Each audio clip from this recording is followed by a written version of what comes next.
نحمدہ ونصلی علی رسولہ الکریم اما بعد فاعوذ باللہ من الشیطان الرجیم بسم اللہ الرحمن الرحیم رب اشرح لی صدری ویسر لی امری واحلل عقدۃ من لسانی یفقہوا قولی رب یسر ولا تعسر وتمم بالخیر۔ علم کیا نہیں کیا لم نہیں ترا آپ نے دیکھا الی الذین ان لوگوں کی طرف قیلا کہا گیا لہم ان کے لیے کفو تم روکے رکھو ایدیکم اپنے ہاتھوں کو وَأَقِیمُوا اور قائم کرو الصلاۃ نماز وَآتُوا اور ادا کرو الزکوٰۃ زکوٰۃ فلما پھر جب کتبہ لکھ دیا گیا علیہم ان پر القتال اذا تب فریقٌ ایک گروہ منہم ان میں سے یخشون وہ ڈرنے لگے الناس لوگوں سے کا خشیت اللہ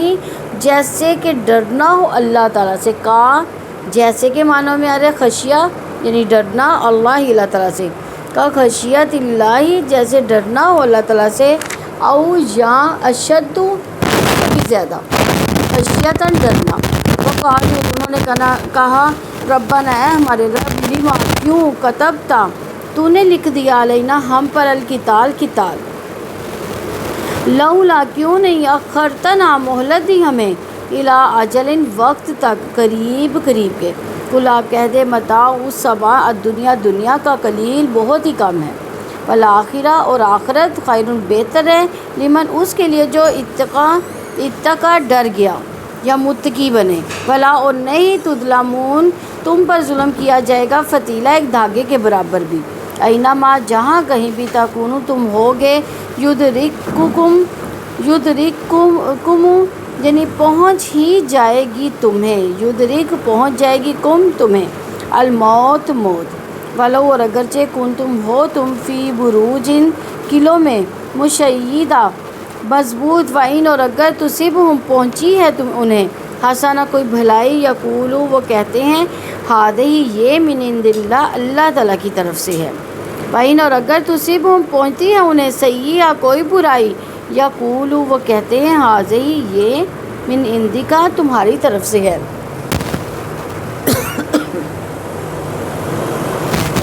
کل آپ کہہ دے کلن سب من عند اللہ اللہ تعالیٰ کی طرف سے، فمالی پھر کیا ہے ہؤلاء القوم ان لوگوں کے لیے لا نہیں یکادون قریب کے یفقہون وہ سمجھے حدیثاً کوئی بات ما جو اصحابہ کا پہنچے تجھے من حسنتن کوئی بھلائی فمن اللہ سو اللہ تعالیٰ کی طرف سے، وما اور جو اصحابہ کا پہنچے تجھے من سیئہ کوئی برائی فمن نفسی کا تو تمہاری اپنی نفس کی طرف سے، فاتو من کی طرف سے نفسی کا اپنے نفس کی طرف سے، وارسلناک اور بھیجا ہم نے آپ کو للناسی لوگوں کے لیے، لام سے یہ لی جو ہے وہ کے لیے الناس لوگوں کے لیے رسول بنا کر، وکفا اور کافی ہے باللہ اللہ تعالیٰ شہیداً گواہ، من جس نے یطیع اطاعت کی رسول کی، فقد تو حقیقتاً اطاع اس نے اطاعت کی اللہ تعالیٰ کی، ومن اور جس نے تولا منہ موڑا، فما تو نہیں ارسلنا کا بھیجا ہم نے آپ کو، ارسل بھیجا نہ ہم نے کا آپ کو، ارسلنا کا بھیجا ہم نے آپ کو علیہم ان پر حفیظہ نگہبان بنا کر، ویقولون اور وہ کہتے ہیں اطاعت ہوگی، فائدہ پھر جب برزوا وہ نکلتے ہیں من عندک آپ کے پاس سے بیتا رات کو مشورے کرتے ہوئے، طائفتٌ ایک گروہ منہم ان میں سے غیر الذی خلاف اس کے جو تقول آپ کہتے ہیں، واللہ اللہ تعالیٰ یکتب لکھ رہا ہے ما جو یبیتون وہ رات کو مشورے کرتے ہیں، فاعرض چنانچہ منہ موڑ لے عنہم ان سے، وتوکل اور آپ توکل کرے علی اللہ اللہ تعالیٰ پر، وکفا اور کافی ہے باللہ اللہ تعالیٰ وکیلا وکیل، افلا تو کیا نہیں یتدبرون وہ غور کرتے قرآن میں، ولو اور اگر کانا ہوتا وہ من عند پاس ہے غیر اللہ کے لوجدوا یقیناً وہ پاتے فیہ اس میں اختلاف کثیرہ بہت زیادہ. وَإِذَا اور جب جاءہم آتا ہے ان کے پاس امرن کوئی معاملہ من الامن امن میں سے او الخوف یا خوف میں سے اذاؤ تو وہ مشہور کر دیتے ہیں بھی اس کو ولو اور اگر ردوہ وہ لوٹاتے ہیں اسے الی الرسول رسول تک وإلی اور طرف اولی الامر حکم دینے والوں کی منہم ان میں سے لعلمہ ضرور جان لیتے اس کو. لام جو ہے وہ ضرور کے معنوں میں آ رہا ہے. علمہ جان لیتے ہو اس کو. لعلمہ ضرور جان لیتے اس کو الذین وہ لوگ جو یستنبطونہ اس کا مطلب اصل مطلب نکالتے ہیں منہم ان میں سے. ولولا اور اگر نہ ہوتا فضل اللہ اللہ تعالیٰ کا علیکم تم پر ورحمتہ اور رحمت اس کی لتبعتم البتہ پیچھے لگ جاتے تم شیطان کے الا سوائے قلیلہ بہت کم. فقاتل چنانچہ تم جنگ کرو فی سبیل اللہ اللہ کی راہ میں لا نہیں تکلف تمہیں تکلیف دی جاتی الا سوائے نفسہ کا تمہاری ذات کے وحریدی اور آپ رغبت دلائیں المؤمنین مومنوں کو. عسیٰ قریب ہے اللہ تعالیٰ انجے کے یا کفا وہ روک دے باسا لڑائی اللہ دینا ان لوگوں کی کفرو جنہوں نے کفر کیا. واللہ اللہ تعالیٰ اشد بہت سخت ہے باسن لڑائی کرنے میں باشد اور بہت سخت ہے تنکیلا سزا دینے میں. من جو یشفع سفارش کرے گا شفاعتن سفارش حسنتن اچھی یکن ہوگا لہو اس کے لیے نصیبن ایک حصہ مینا اس میں سے. ومن اور جو کوئی یشفع سفارش کرے گا شفاعتن سفارش سیئتن بری یکن ہوگا لہو اس کے لیے کفلن ایک حصہ منہ اس میں سے. وکانا اور ہمیشہ سے ہے اللہ تعالیٰ علی کل شیء ہر چیز پر مقیتا نگہبان. وَإِذَا اور جب حُیِّیتُم تمہیں سلامتی کی دعا دی جاتی ہے بتحیۃ کوئی دعا فحیوا تو تم سلامتی کی دعا دو بھی احسن اور بہتر منہ اس سے او یا ردوہا لٹا دو اس کو انا بے شک اللہ تعالیٰ کانا ہے ہمیشہ سے اللہ اوپر کل شیء ہر چیز کے حسیبہ پورا حساب کرنے والا. اللہ تعالیٰ لا نہیں الہ کوئی معبود الا مگر ہوں وہی. لا یجمعنکم البتہ وہ ضرور جمع کرے گا تم سب کو. لام ضرور کے معنوں میں آ رہا ہے یا وہ جمع کرے گا اور نون مشدد بھی ضرور کے معنوں میں آ رہا ہے کم تمہیں. لا یجمعنکم البتہ وہ ضرور جمع کرے گا تم سب کو الی یوم طرف دن کی القیامہ قیامت کے. لا ریبہ نہیں کوئی شک فی اس میں. ومن اور کون ہے اصدق زیادہ سچا من اللہ اللہ تعالیٰ سے حدیثہ بات میں.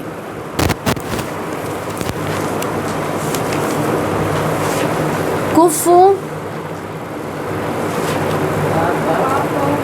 کافافا کفو جو ہے نا الکف کہتے ہیں ہاتھ کی ہتھیلی کو کہتے ہیں جس کے ساتھ انسان چیزوں کو اکٹھا کرتا ہے یا روکتا ہے. اور یہ کف جو ہے نا کسی چیز کی رکاوٹ کے لیے اور روکنے کے لیے بھی استعمال ہوتا ہے. القتال یخشون خاشین یا اور خشیتی کا بھی یہی ہے. اخرتنا حمزہ خارا فتیلہ فاتا لام فتیلہ رسی کو بل دینے کے لیے یعنی بٹی ہوئی رسی کو جو ہے نا کہتے ہیں مفتول کہتے ہیں. لیکن اس کے معنی کھجور کی گٹھلی کے شگاف میں جو باریک سا دھاگا ہوتا ہے نا اس کو بھی فتیل کہا جاتا ہے. وہ بھی اللہ تعالیٰ نے ایک رسی کی مانند اس کے اندر رکھا ہوا نا.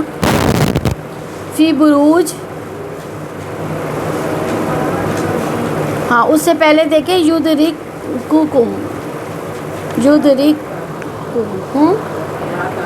دال را کاف مشیدہ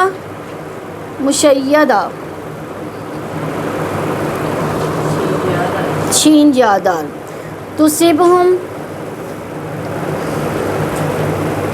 صاد واو با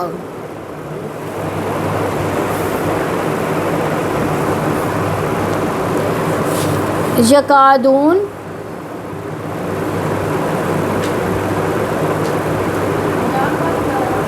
قاف واو دال، یفقہون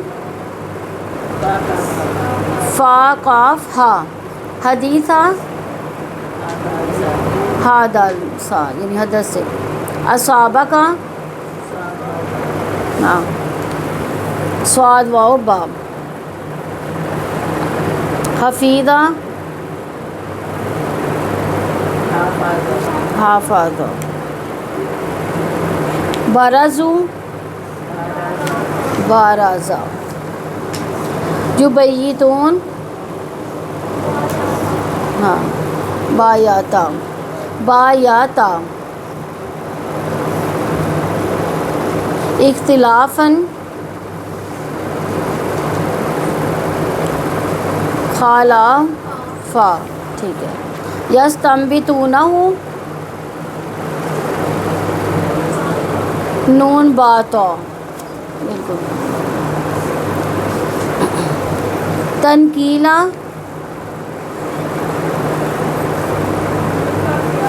نون کاف لام، یشفا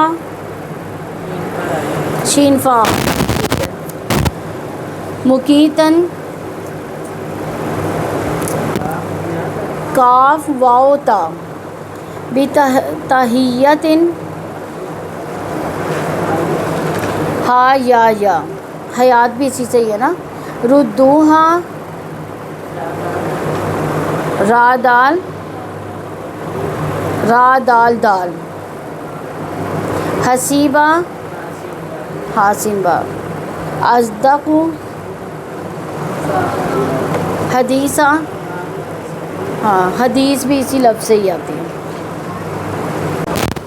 رکوع نمبر 8 کی تفسیر دیکھیں، آیت نمبر 77 ہے، الم تر الی الذین قیل لهم کفوا ایدیکم واقیموا الصلاة وآتوا الزکاة فلما کتب علیہم القتال اذا فریق منہم یخشون الناس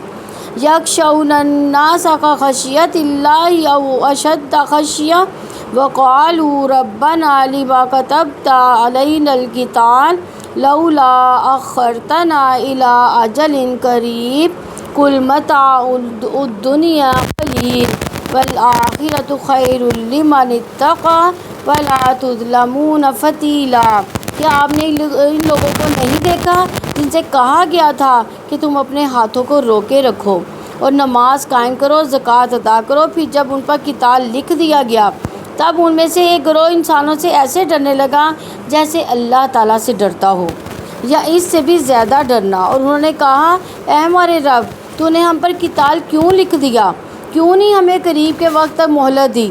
آپ کہہ دیں کہ دنیا کا سامان بہت ہی کم ہے اور آخرت اس کے لیے بہت بہتر ہے جو متقی بنے، اور تم پر ایک دھاگے کے برابر بھی ظلم نہیں کیا جائے گا۔ اس آیت میں غازِ اسلام میں جب مسلمان مکہ میں تھے تو ان پر نماز فرض تھی، مال میں زکوٰۃ دینے کا حکم تھا، خواہ مال حد نصاب تک پہنچا ہو یا نہ پہنچا ہو، فقراء کے لیے احسان و سلوک یعنی احسان کے ساتھ سلوک کرنے کا حکم تھا، مشرکوں سے درگزر کرنے کا، انہیں معاف کر دینے کا، اور ایک وقت تک صبر کرنے کا حکم تھا۔ مسلمان دل میں کڑتے تھے اور جنگ کے حکم کی آرزو مند تھے، وہ چاہتے تھے کہ جنگ ہو تاکہ دشمنوں سے بدلہ لے کر دل کی بھڑاس نکال سکیں۔ اس موقع محل کے لحاظ سے اس وقت جنگ بہت سے اسباب کی وجہ سے مناسب نہ تھی، مثلا مسلمانوں کی تعداد اس وقت کم تھی جبکہ دشمن چاروں طرف کثرت سے پھیلے ہوئے تھے، یہ لوگ اپنے وطن میں حرمت والی جگہ پر مقیم تھے، اس وقت جنگ کی ابتدا کرنے کا حکم نہ تھا، مسلمانوں کو مدینہ آ کر ہی جہاد کا حکم ملا تھا، تو اس لیے کہا گیا الم تر الی الذین قیل لهم کفوا ایدیکم، کہ آپ نے ان لوگوں کو نہیں دیکھا جن سے کہا گیا تھا کہ تم اپنے ہاتھوں کو روکے رکھو، یعنی یہ کون لوگ تھے؟ یہ مسلمان تھے جو مکہ میں تھے، ان کو روکے رکھا تھا کہ آپ لوگوں نے ابھی جنگ نہیں کرنی، جہاد کا حکم نہیں آیا۔ لیکن وہاں پہ دیکھا جائے تو ان مسلمانوں پر کیسے حالات بیت رہے تھے، مسلمانوں پر اس وقت تشدد کیا جا رہا تھا، اس میں تمام حربے شامل تھے، مثلاً مارنا پیٹنا، مسلمانوں کو ستانا، کاروبار تباہ کرنا، مسجد حرام میں عبادت سے روکنا، گھر بار چھوڑنے پر مجبور کر دینا، مسلمانوں کو تبلیغ کی اجازت نہ دینا، اسلام چھوڑنے پر مجبور کرنا۔ اس ظلم و زیادتی پر مسلمان نبی صلی اللہ علیہ وسلم سے بار بار جنگ کی اجازت مانگتے، مگر آپ صلی اللہ علیہ وسلم ہمیشہ یہ کہتے کہ مجھے جنگ کا حکم نہیں دیا گیا۔ کفو ایدیکم، تم اپنے ہاتھوں کو روکے رکھو، یعنی قتال نہ کرو۔ کس بات سے روکا؟ قتال سے روکا۔ یہ جہاد کا حکم فرض ہونے سے پہلے کا حکم تھا۔ تو مکہ میں مسلمانوں رسول اللہ صلی اللہ علیہ وسلم نے جہاد کیوں نہیں کیا تھا؟ اس کے بارے میں ابن عباس رضی اللہ عنہ کی روایت ہے، عبد الرحمن بن عوف رضی اللہ عنہ ان کے ساتھی مکہ میں نبی صلی اللہ علیہ وسلم کے پاس آئے اور کہا، اے اللہ کے رسول صلی اللہ علیہ وسلم، ہم عزت والے تھے جبکہ ہم مشرک تھے، یعنی جب ہم مشرک تھے تو عزت تھی ہماری، پھر جب ایمان لائے تو ذلیل ہو گئے، یعنی ایمان لانے کے بعد ان کو ذلیل و خوار کر دیا گیا۔ کیسے کیا؟ نقصان پہنچاتے تھے، مارتے پیٹتے تھے اور ان کو عبادت نہیں کرنے دیتے تھے۔ تو اس لیے انہوں نے کہا، اللہ کے رسول صلی اللہ علیہ وسلم، ہم عزت والے تھے جبکہ ہم مشرک تھے، پھر جب ایمان لائے تو ذلیل ہو گئے۔ آپ صلی اللہ علیہ وسلم نے فرمایا، ابھی مجھے جنگ کی اجازت نہیں دی گئی، لہٰذا تم مصائب کو صبر سے برداشت کیے جاؤ۔ تو مکہ کے 13 سال طویل دور میں جہاد مدینہ میں جا کر فرض ہوا، اور مسلمانوں نے مکہ میں اللہ تعالیٰ کے حکم سے ظلم و ستم برداشت کیے اور اس سے کئی فائدے حاصل ہوئے۔ مکہ کا دور تربیت جو تھا وہ تربیت کا دور تھا۔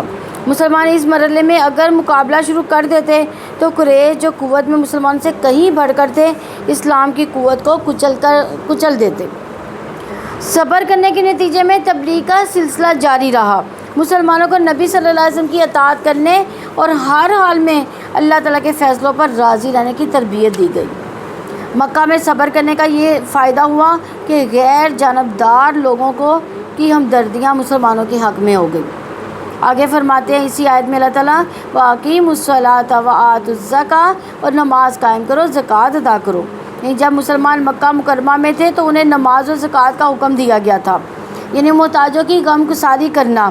اس سے مراد وہ معروف زکوٰۃ نہیں جو ایک مخصوص نصاب کے مطابق اور مخصوص شرائط کے ساتھ ادا کی جاتی ہے۔ یہ زکوٰۃ مدینہ منورہ میں فرض ہوئی تھی۔ اسی طرح اس وقت متعدد فوائد کی بنا پر جہاد کا حکم نہیں دیا گیا۔ اللہ کی حکمت کا تقاضا تھا کہ وہ اپنے بندوں پر شریعت کے احکام اس طرح فرض کرے کہ وہ اس پر شاک نہ گزرے۔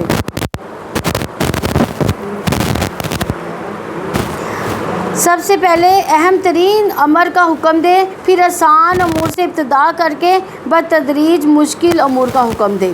اگر اہل ایمان پر ان کی قلت تعداد، قلت سامان اور کثرت ادا کے باوجود قتال فرض کر دیا جاتا تو یہ چیز اسلام کو مزمل کر دیتی، یعنی اس کو ختم کر دیتی۔ اس لیے چھوٹی مصلحت کو نظر انداز کر کے بڑی مصلحت کی رعایت رکھی گئی، اور اس میں اس قسم کی دیگر حکمتیں تھی۔ بعض اہل ایمان چاہتے تھے کہ اس حال میں بھی ان پر قتال فرض کر دیا جاتا، مگر ان حالات میں ان پر جہاد فرض کیا جانا مناسب نہ تھا۔ اس وقت ان لوگوں کے لیے مناسب یہی تھا کہ وہ توحید پر عمل کرتے، نماز کی پابندی کرتے، زکوٰۃ اور اس کے نوع کے دیگر احکام پر عمل کرتے۔ تو جہاد میں اخلاص، تنظیم، اطاعت، رضا الہی کا حصول مطلوب ہے، جس کی بہترین تربیت نماز سے ہوتی ہے۔ جہاد کے لیے مال چاہیے، اللہ تعالیٰ کی راہ میں خرچ کرنے کی تربیت زکوٰۃ سے دی جاتی ہے۔ ان صفات کے بغیر اگر کوئی جنگ کے لیے اٹھے تو اصلاح نہیں ہو سکتی۔ آگے فرماتے ہیں اللہ تعالیٰ، فَلَمَّا كُتِبَ عَلَيْهِمُ الْقِتَالُ، پھر جب ان پر قتال لکھ دیا گیا، یعنی قتال مدینہ میں پھر آ کر فرض ہوا۔ اِذَا فَرِيقٌ مِّنْهُمْ يَخْشَوْنَ النَّاسَ كَخَشْيَةِ اللَّهِ أَوْ أَشَدَّ خَشْيَةً، تب ان میں سے ایک گروہ انسانوں سے ایسے ڈرنے لگا جیسے اللہ تعالیٰ سے ڈرتا ہو یا اس سے بھی زیادہ ڈرنا۔ یعنی خوف کھانے والے کون تھے اس میں؟ یعنی جب قتال فرض ہو گیا تو کون خوف کھاتے تھے؟ جو منافق تھے، منافق، کمزور دل مومن۔ یخشون الناس، وہ اہل مکہ سے، کافروں سے ڈر رہے تھے کہ انہیں قتل نہ کر دیں۔ وہ یخشون الناس کا خشیت اللہ، وہ کافروں سے ایسے ڈرے تھے جیسے اللہ تعالیٰ کا ڈر ہو کہ کہیں وہ عذاب نہ نازل کر دیں۔ او شدہ خشیہ، یا ان کافروں سے خوف، اللہ تعالیٰ کے خوف سے بھی زیادہ خوف رکھ رہے تھے وہ۔ وقالوا ربنا لما كتبت علينا القتال، ان الفاظ سے تنگ دلی اور اللہ تعالیٰ پر اعتراض کا احساس ہو رہا ہے کہ انہوں نے کہا ہے ہمارے رب تو نے ہم پر قتال کیوں لکھ دیا، یعنی ان کا دل تنگ پڑ گیا نا اس بات سے۔ حالانکہ ان کے لیے مناسب یہ تھا کہ اس متضاد رویے کا اظہار کرتے، یعنی اللہ تعالیٰ کے حکم کے آگے سر تسلیم خم کر دیتے، اس کے امر پر صبر کرتے، مگر جو کچھ ان سے مطلوب تھا انہوں نے اس کے بالکل برعکس عمل کیا۔ آجل ان قریب سے مراد موج یا جہاد کی مدت ہے، یعنی قتل کی مہلت جو تھی کچھ عرصہ اور مؤخر کر دی گئی۔ یعنی ان کا دل کرتا تھا کہ یہ جو جنگ کرنے کا جو ہے وہ تھوڑی سی اور مؤخر کر دی جائے، جنگ کا جو حکم ہے وہ ختم کر دیا جائے۔ تو غالب طور پر اس قسم کی صورت ان لوگوں کو پیش آتی ہے جو غیر سنجیدہ ہوتے ہیں اور تمام امور میں عجلت کا مظاہرہ کرتے ہیں۔ ایسے لوگوں کا رویہ یہ ہوتا ہے کہ ان امور کے نازل ہونے پر یہ لوگ صبر نہیں کرتے۔ یہ امور ان کے لیے بوجھل تو نہیں، مگر یہ لوگ بہت ہی کم صبر سے بہراور ہوتے ہیں۔ تو جنگ سے خوف کھانے کی وجہ کچھ لوگوں کا کم ہمتی ہونا ہے۔ ایمان لانے کے باوجود ہر ایک کی ہمت و طاقت ایک جیسی نہیں ہوتی۔ اللہ تعالیٰ نے لوگوں کے خوف کھانے پر ان کی ڈھارس بندھائی، ان پر واضح کیا کہ دنیا کی زندگی کے فائدے قلیل ہیں، جبکہ آخرت کے تھوڑے اعمال پر بھی پورا بدلہ دیا جائے گا۔ لہٰذا اجر آخرت پر نظر رکھیں جو ہر لحاظ سے بہتر ہے، اس کے لیے تقوی اختیار کرنا ضروری ہے۔ اور اس ہمت کو آپ اسی سے ڈیفائن کر سکتے ہیں، جیسے فلسطین کے مسلمان ہیں، ان کی ہمت کیسے ہے؟ ایسے لگتا ہے جیسے سچے پکے مسلمان ہیں، اور ہم ان کے مقابلے میں کچھ بھی نہیں ہیں۔ کل متاع الدنیا قلیل، آپ کہتے ہیں کہ دنیا کا سامان بہت ہی کم ہے۔ یعنی زندگی کی کیا حقیقت ہے کہ چند گھنٹے، چند ماہ یا چند سال اگر مہلت مل جائے تب بھی زندگی تھوڑی ہے، اور زندگی کا سامان بہت ہی تھوڑا ہے۔ انسان زندگی کی خواہش رکھتا ہے تو جان لڑانے سے ڈرتا ہے۔ اللہ تعالیٰ نے موت اور زندگی کی حقیقت کو واضح کر کے اس جذبے کی جڑ کاٹ دیا۔ قلیل سے مراد جلد زوال پذیر ہونے والی کیا چیز؟ یہ دنیا جلد زوال پذیر ہونے والی ہے۔ قلیل سے مراد یہ ہے۔ میمون بن مہران نے کہا دنیا قلیل ہے اور قلیل کا اکثر حصہ گزر چکا، اور قلیل میں سے بہت ہی قلیل کم ہے، باقی ہے۔ والآخرۃ خیر لمن اتقی، اور آخرت اس کے لیے بہت ہی بہتر ہے جو متقی ہے، یعنی تقوی اختیار کرنے والے کے لیے جو اللہ تعالیٰ کی نافرمانی سے بچتا ہے آخرت بہتر ہے۔ اس لیے انسان کا معاملہ اس دنیا میں ختم نہیں ہو جاتا۔ آخرت کے لیے جمع کیا جانے والا سرمایہ ہی تقوی اختیار کرنے والے کے لیے بہتر ہے۔ اللہ تعالیٰ کی اطاعت میں تھوڑی سی مہلت کے لیے بھاری بوجھ اٹھانا انسانی نفوس کے لیے آسان اور ہلکا ہوتا ہے، کیونکہ جب اسے معلوم ہوتا ہے کہ یہ مشقت جو وہ برداشت کر رہا ہے طویل عرصے کے لیے نہیں ہے، تو اس کے لیے برداشت کرنا آسان ہو جاتا ہے۔ تب کیا کیفیت ہوگی جب تو دنیا اور آخرت کا موازنہ کیا جائے گا اور معلوم ہو کہ آخرت اپنی ذات کے اعتبار سے ہمیشہ رہنے والی چیز ہے۔ آپ صلی اللہ علیہ وسلم نے فرمایا جنت میں ایک کوڑے کے برابر جگہ دنیا اور اس کی موجودات سے کہیں زیادہ بہتر ہے، یعنی دنیا کی تمام چیزیں جتنی بھی ہیں اگر ایک کوڑا رکھنے کی جگہ وہاں پہ جنت میں مل جاتی نا تو یہ پوری دنیا سے بہتر ہے ہمیں۔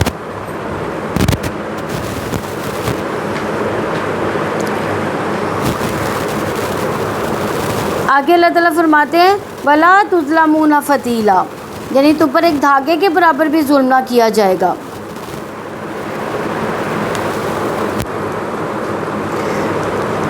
یعنی تمہارے اعمال میں کوئی کمی نہ کی جائے گی۔ فتیلہ، فتیل دھاگے کو کہتے ہیں جس میں کھجور کی گٹھلی کے درمیان ایک دھاگا ہوتا ہے۔ تو آخرت میں کسی کے ساتھ ذرا برابر بھی ظلم نہ کیا جائے گا، دنیا میں کمی وہاں پوری کر دی جائے گی۔ آیت نمبر 78 ہے اینما تکونوا یدرککم الموت ولو کنتم فی بروج مشیدہ وَإِن تُصِبْهُمْ حَسَنَةٌ يَقُولُوا هَٰذِهِ مِنْ عِندِ اللَّهِ وَإِن تُصِبْهُمْ سَيِّئَةٌ يَقُولُوا هَٰذِهِ مِنْ عِندِكَ کل من عند اللہ فما لہؤلاء القوم لا یکادون یفقہون حدیثا۔ تم جہاں کہیں بھی ہوگے موت تمہیں پہنچ ہی جائے گی، اور اگرچہ تم مضبوط قلعوں میں ہو، اگر انہیں کوئی بھلائی پہنچتی ہے تو وہ کہتے ہیں کہ یہ اللہ تعالیٰ کی طرف سے ہے، اور اگر انہیں کوئی برائی پہنچتی ہے تو کہتے ہیں یہ تمہاری طرف سے ہے۔ آپ کہہ دیں سب اللہ تعالیٰ کی طرف سے ہے۔ پھر لوگوں کو کیا ہو گیا کہ قریب نہیں ہے کہ کوئی بات سمجھے۔ اس آیت کریمہ میں اللہ تعالیٰ نے فرمایا کہ وہ موت جس کے ڈر سے تم جہاد سے کترا رہے ہو، جب اس کا وقت آ جائے گا تو وہ کہیں بھی تمہیں دبوچ لے گی۔ یعنی موت کی وجہ سے جہاد کرنے سے منافق ڈر رہے تھے نا، یا کمزور دل مومن ڈر رہے تھے، تو اللہ تعالیٰ کہتے ہیں جب تمہیں موت آنے والی ہے تو وہ کہیں بھی تم ہوگے تو وہ تمہیں آ دبوچے گی۔ موت کا وقت مقرر ہے، جب موت آتی ہے تو اسباب پیدا ہو جاتے ہیں، موت مضبوط قلعوں میں بھی آ جاتی ہے۔ اس لیے قتال کے مؤخر ہونے یا نہ ہونے سے فرق پڑنے والا نہیں ہے۔ خالد بن ولید رضی اللہ عنہ اس وقت جبکہ آپ رضی اللہ عنہ بستر مرگ پر تھے فرمایا اللہ کی قسم میں فلاں فلاں جگہ غرض بیسیوں سینکڑوں مارکوں میں گیا، ثابت قدمی پامردگی کے ساتھ دلیرانہ جہاد کیے، آؤ دیکھ لو میرے جسم کا کوئی عضو ایسا نہ پاؤ گے جہاں کوئی نہ کوئی نشان نیزے برچے یا تیر یا بھالے کا تلوار کا یا ہتھیار کا نشان نہ ہو، لیکن چونکہ میدان جنگ میں موت نہ لکھی تھی، اب دیکھو اپنے بستر پر اپنی موت مر رہا ہوں۔ کہاں ہے لڑائی سے جی چرانے والے نہ مرد، میری ذات سے سبق سیکھ لیں۔ خالد بن ولید کون تھے؟ ایک بہت بڑے سپہ سالار تھے، اور ان کے لیے صحابہ کرام کہتے تھے جس جنگ میں جس غزوے میں یہ شامل ہوتے تھے وہ کہتے تھے یہ تو ہم جیت کے ہی آئیں گے۔ خالد بن ولید کے بارے میں یہ کہا جاتا تھا، یعنی اتنے جنگجو تھے، لیکن ان کو موت کہاں پہ آئی؟ ان کے بستر پہ۔ یعنی حالانکہ ان کے ایک ایک کہتے ہیں کہ میرے ایک ایک جسم پہ ہر طرح سے وار ہوا تھا، ہر طرح سے زخم لگے ہوئے تھے، لیکن موت میری وہاں پہ جنگ میں نہیں تھی۔ میدان جنگ میں اگر موت ہوتی تو وہاں پہ مجھے آ جاتی، لیکن اللہ تعالیٰ نے میری موت بستر پہ لکھی تھی۔ یہ سب کچھ اللہ تعالیٰ کے راستے میں جہاد کی ترغیب کے لیے انہوں نے کیا تھا۔ اللہ تعالیٰ کبھی تو جہاد کی فضیلت اس کا ثواب بیان کر کے اس کی ترغیب دیتا ہے، اور کبھی جہاد کو ترک کرنے کی سزا سے ڈرا کر جہاد پر آمادہ کرتا ہے، اور کبھی کبھی اللہ تعالیٰ جہاد کے راستے کو ان کے لیے آسان کر دیتا ہے۔ تو موت کا تذکرہ انسان کے احساس اور شعور میں کیا تبدیلی لاتا ہے کہ انسان کے اندر سے موت کا خوف دور ہو جاتا ہے، انسان جنگ سے خوف نہیں کھاتا، اسی لیے اللہ تعالیٰ نے موت انسان کو یاد دلائی ہے۔ آگے اللہ تعالیٰ فرماتے ہیں وَإِن تُصِبْهُمْ حَسَنَةٌ يَقُولُوا هَٰذِهِ مِنْ عِندِ اللَّهِ وَإِن تُصِبْهُمْ سَيِّئَةٌ يَقُولُوا هَٰذِهِ مِنْ عِندِكَ، اور اگر انہیں کوئی بھلائی پہنچے تو وہ کہتے ہیں کہ یہ اللہ تعالیٰ کی طرف سے ہے، اور اگر انہیں کوئی برائی پہنچتی ہے تو وہ کہتے ہیں یہ تمہاری طرف سے ہے۔ یعنی مصیبت کو رسول اللہ صلی اللہ علیہ وسلم کی طرف منسوب کرنے والے منافق اور یہودی تھے۔ یہودی بھلائی کو اللہ تعالیٰ کی طرف، اور برائی کو رسول اللہ صلی اللہ علیہ وسلم کی طرف منسوب کرتے تھے۔ دکھ یا مصیبت پر منافق اور یہودی رسول اللہ صلی اللہ علیہ وسلم پر الزام لگاتے کہ نعوذ باللہ یہ آپ صلی اللہ علیہ وسلم کی کام فہمی اور غلط تدابیر اختیار کرنے کا نتیجہ ہے۔ احد کے موقع پر بھی انہوں نے یوں کہا تھا، ان سے پہلے کفار اللہ تعالیٰ اور رسولوں سے برا شگون لیتے تھے۔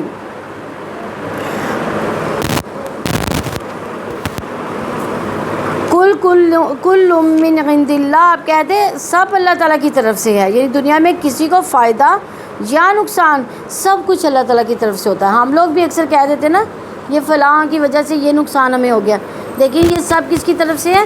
اللہ کی طرف سے ہے۔ یہ مسلمانوں کے عقیدے کا اہم حصہ ہے۔ یہ ابن عباس رضی اللہ عنہ کہا حسنہ اور سیئہ اللہ تعالیٰ کی طرف سے ہے۔ الحسنہ سے مراد جو اللہ تعالیٰ نے انعام کیا، سیئہ سے مراد جو اللہ تعالیٰ نے تمہیں مصیبت میں مبتلا کیا۔ نفع یا نقصان اگر اعمال کے نتیجے میں بھی ہو تب بھی افعال کا خالق اللہ تعالیٰ ہے، اس لیے نفع نقصان اسی کی جانب سے ہے۔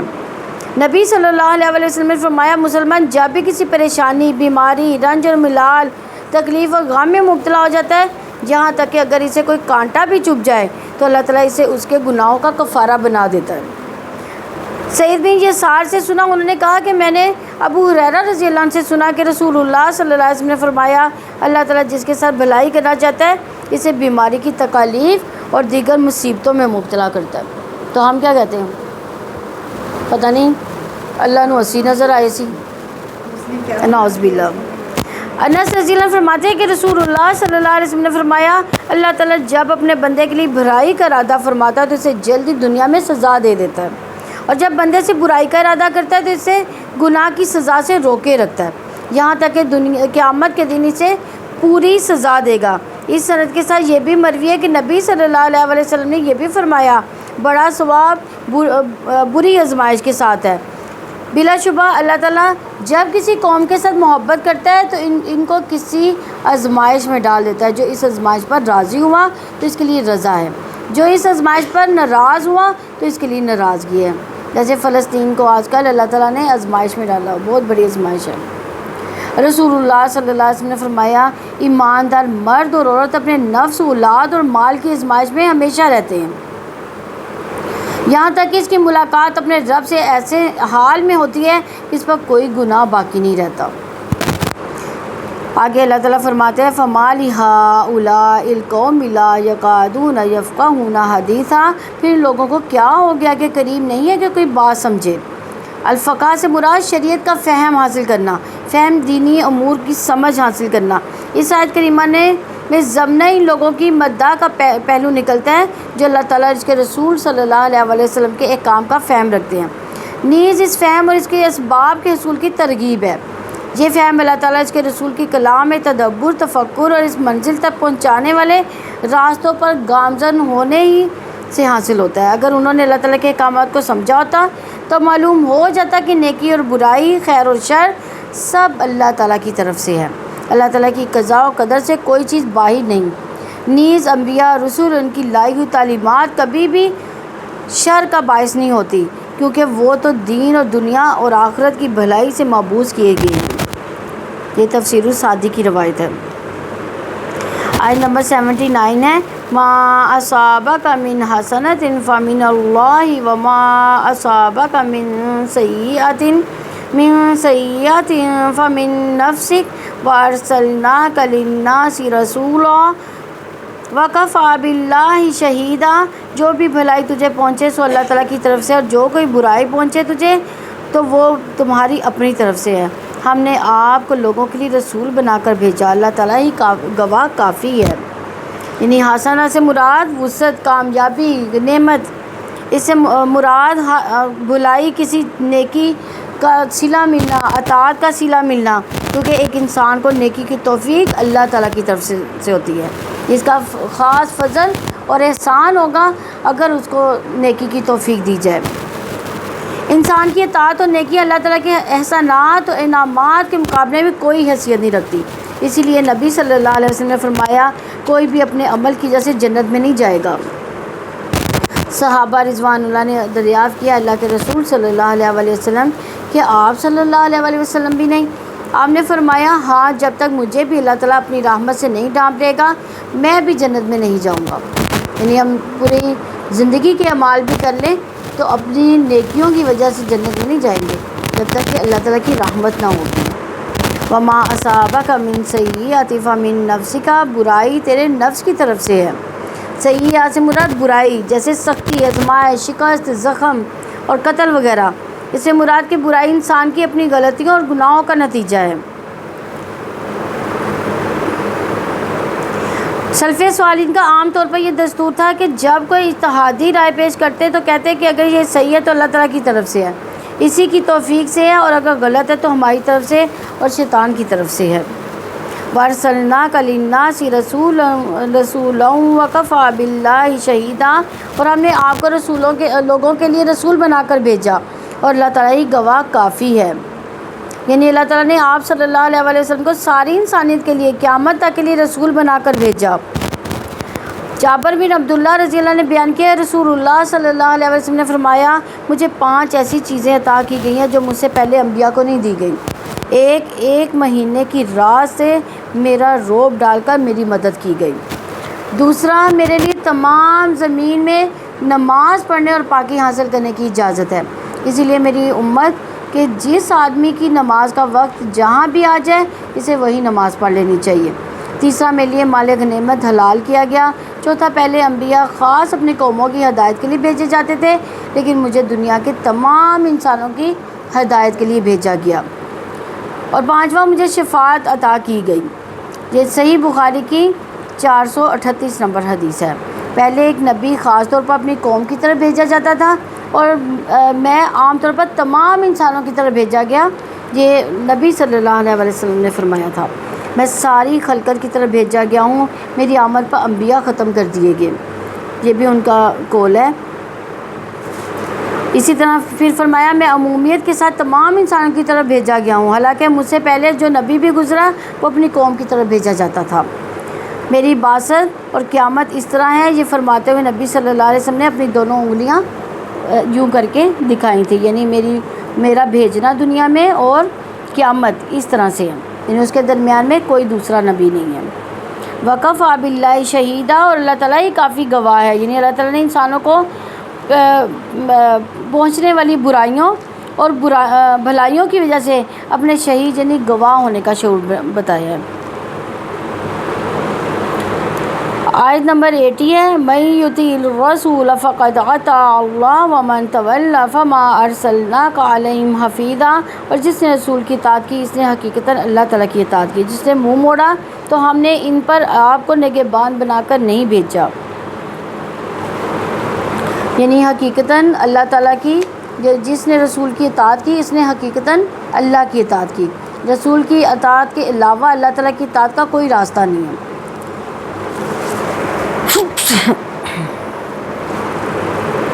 اللہ تعالیٰ کی اطاعت کے ہر طریقے کو رسول ہی واضح کرتا ہے، وہی اپنی زندگی سے اللہ تعالیٰ کی اطاعت کے عملی نمونے کو پیش کرتا ہے۔ اگر رسول کی اطاعت کو نکال دیا جائے تو اللہ تعالیٰ کی اطاعت کے لیے کوئی دلیل نہیں ہے۔ سیدنا ابو ہریرہ رضی اللہ عنہ بیان کرتے ہوئے سنا گیا کہ رسول اللہ صلی اللہ علیہ وسلم نے فرمایا، جس نے میری اطاعت کی اس نے اللہ تعالیٰ کی اطاعت کی، جس نے میری نافرمانی کی اس نے اللہ تعالیٰ کی نافرمانی کی۔ یہ بخاری کی 7137 نمبر حدیث ہے۔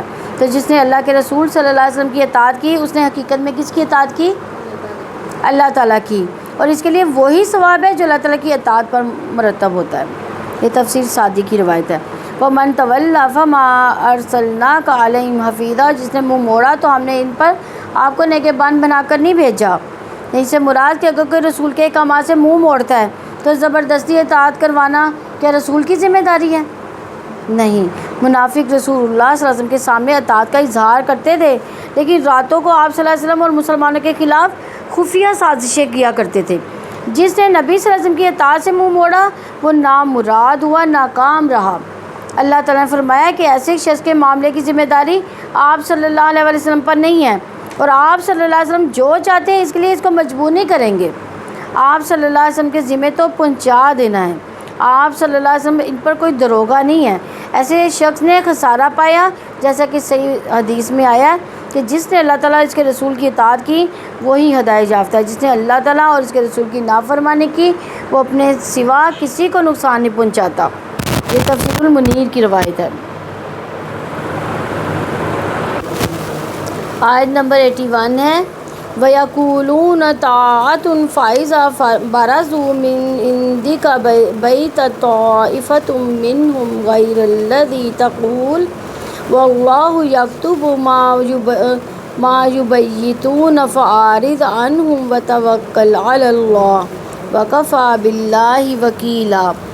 اور وہ کہتے ہیں کہ اطاعت ہوگی، پھر جب وہ آپ کے پاس سے نکلتے ہیں تو ان میں سے ایک گروہ رات کو آپ کی بات کے خلاف مشورہ کرتا ہے، اور اللہ تعالیٰ لکھ رہا ہے جو وہ رات کو مشورہ کرتے ہیں، چنانچہ آپ ان سے منہ موڑ لیں اور اللہ تعالیٰ پر توکل کریں، اللہ تعالیٰ ہی کافی ہے، وکیل۔ وَيَقُولُونَ طَاعَةٌ، اور وہ کہتے ہیں اطاعت ہوگی، یعنی کون کہتے ہیں؟ منافقوں کی بات ہو رہی ہے نا۔ منافق کہتے ہیں، منافق رسول اللہ صلی اللہ علیہ وسلم کی اطاعت کا دم بھرتے ہیں۔ فَإِذَا بَرَزُوا مِنْ عِنْدِكَ بَيَّتَ طَائِفَةٌ مِّنْهُمْ غَيْرَ الَّذِي تَقُولُ، پھر جب وہ آپ کے پاس سے نکلتے ہیں تو ان میں سے ایک گروہ رات کو آپ کی بات کے خلاف مشورہ کرتا ہے، یعنی منافق یہ چاہتے تھے کہ مسلمانوں کی قوت کمزور پڑے اور ہم کسی طرح ان سے پیچھا چھڑا رہے ہیں، یا انہیں مدینہ سے نکال دیں۔ اس مقصد کے لیے وہ یہودیوں سے مل کر سازشیں کرتے تھے۔ قتادہ رحمہ اللہ نے کہا کہ وہ اللہ کے نبی صلی اللہ علیہ وآلہ وسلم کے ساتھ کیے گئے عہد کو بدل ڈالتے تھے۔ تو اللہ تعالیٰ اور اس کے رسول کی اطاعت تو ظاہر اور باطن، خلوت اور جلوت میں ہونی چاہیے نا۔ تو جہاں تک ان لوگوں کا تعلق تھا، جو لوگوں کے سامنے اطاعت کے دعوے کرتے ہیں، یعنی اپنے ہم نواؤں کے ساتھ ہوتے ہیں یا تنہا ہوتے ہیں تو مسلمانوں کے خلاف سازشیں کرتے ہیں، تو وہ منافق ہے جن کی اطاعت ان کے لیے نفع مند نہیں ہوتی۔ واللہ یکتب ما یبیتون، اور اللہ تعالیٰ لکھ رہے ہیں جو وہ رات کو مشورہ کرتے ہیں، یعنی اللہ تعالیٰ ان کاموں کو ان کے اعمال نامے میں ثبت کر رہا ہے تاکہ ان پر انہیں جزا دے۔ جو وہ رات کو جو مشورے کرتے ہیں، جو اللہ کے نبی صلی اللہ علیہ وسلم کے خلاف جو مشورے کرتے ہیں، ان کو اللہ تعالیٰ لکھ رہا ہے اور ان کے اعمال کے مطابق ان کو جزا دی جائے گی۔ اللہ تعالیٰ نے یہ اطمینان یہاں پہ دلایا کہ ان کی نظروں سے یہ سازشیں اوجھل نہیں ہیں، یہ لوگ ان سازشوں میں ہرگز کامیاب نہیں ہو سکتے۔ اللہ تعالیٰ ان کی سرگوشیاں لکھ رہا ہے۔ آپ صلی اللہ علیہ وآلہ وسلم نے ان سے اعراض کرنا ہے، ان سازشوں کی ہرگز پرواہ نہیں کرنی۔ آپ صلی اللہ علیہ وآلہ وسلم اللہ پر بھروسہ رکھیں، اللہ تعالیٰ خود ان کے سے نبٹ لے گا۔ فارغ عنہم، چنانچہ آپ ان سے منہ موڑ لیں۔ یہ کس کو کہا جا رہا ہے؟ نبی صلی اللہ علیہ وآلہ وسلم سے کہا جا رہا ہے کہ ان سے درگزر کریں، ان سے بردباری سے پیش آئیں، ان کا مواخذہ نہ کریں، انہیں اپنے کاموں کی ذمہ داری نہ سونپیں، ان کے معاملات کو لوگوں کے سامنے نہ کھولیں، ان سے خوف نہ کھائیں۔ وتوکل علی اللہ، تو کس پر توکل کریں؟ پھر اللہ تعالیٰ پر توکل کریں، اپنے معاملات اللہ تعالیٰ کے سپرد کر دیں۔